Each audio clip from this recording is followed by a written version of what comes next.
Iran Israel যুদ্ধকে অজুহাত করে দেশে জ্বালানি তেলের কৃত্রিম সংকট তৈরি করে মুনাফা করার অভিযোগ উঠেছে কিছু অসাধু ব্যবসায়ীর বিরুদ্ধে।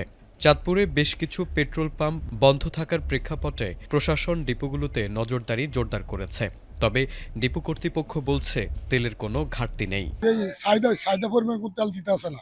ডিপুতে জিজ্ঞেস করছি, ডিপুতে পর্যন্ত তেল আছে, জাহাজ আনলোডে আছে না, জাহাজ পড়ে রয়েছে, জায়গা নাই। তেল না দেওয়ার কারণে তেল দেয় না। এখন এটা ডিপু কর্মকর্তারা জিজ্ঞেস করবো, মন্ত্রী সাহেবের জিজ্ঞেস দেবো, কেন তেল মন্ত্রী জিজ্ঞেস করতে হবে তেল দেয় না কেন আমাদের। পদ্মা, মেঘনা, যমুনা তিনটে ডিপো। আমাদের এই তিনটে ডিপোতে যে তেল ডেলিভারি দেয় তা আমাদের পেট্রোল পাম্পগুলোতে পর্যাপ্ত পরিমাণ তেল পায় না। যে পরিমাণ তেল প্রয়োজন ওই পরিমাণ তেল দিচ্ছে না।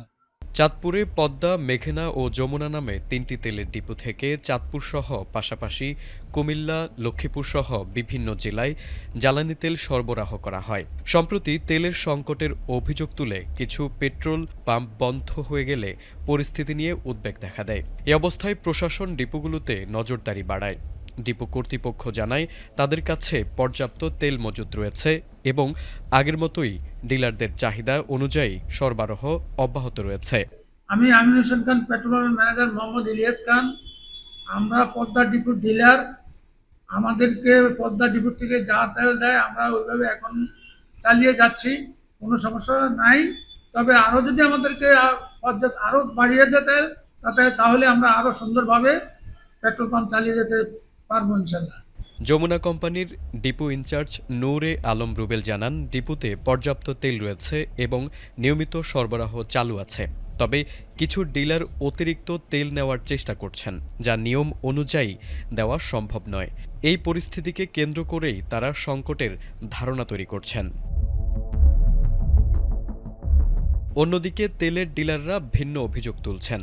তাদের দাবি, ডিপোতে তেল থাকলেও চাহিদা অনুযায়ী সরবরাহ করা হচ্ছে না। পদ্মা কোম্পানির ডিলার আমির হোসেন পেট্রোল পাম্পের ম্যানেজার ইলিয়াস জানান, ডিপোতে তেল থাকা সত্ত্বেও তাদের চাহিদা পূরণ করা হচ্ছে না।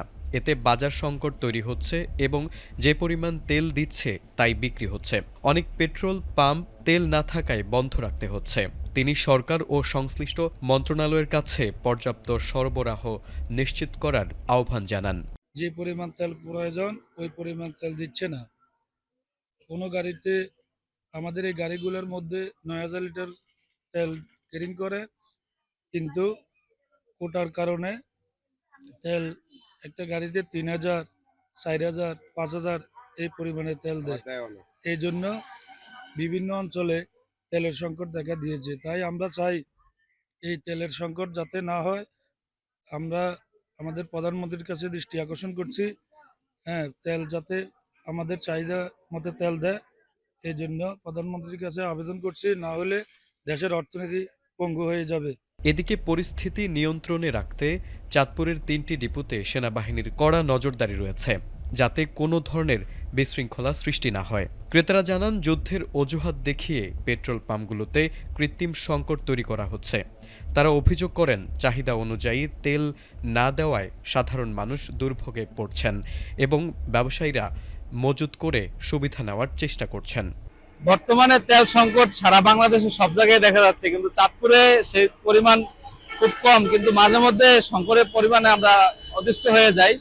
বর্তমানে অ্যাভেলেবেল তেল পাচ্ছি, আবার কিছু কিছু সময় কিছু কিছু পাম্পে, যেমন আপনার বাস স্ট্যান্ডের পরে যদি যাই, ওইখানে পাম্পে তেলগুলি পরিমাণ মতো দিতে পারছে না আমাদেরকে। তো এটা সরকারের কাছে দ্রুত পদক্ষেপ চাই যে আমরা অ্যাভেলেবেল তেলগুলি পাই। আসছি যশোর থেকে আসার পথে মাগুরায় কোথাও তেল নাই, মাগুরায় তেল নাই। মাগুরা থেকে আসার পরে ভাঙা হয়ে ফরিদপুরও তেল নাই, মাদারীপুরেও তেল নাই। পরে চাঁদপুরে এসে এখান থেকে তেল পাওয়া যায়। জ্বালানি তেলের প্রকৃত সরবরাহ পরিস্থিতি ও বাজারের স্থিতিশীলতা বজায় রাখতে সংশ্লিষ্টদের দ্রুত পদক্ষেপের দিকে নজর এখন সকলের।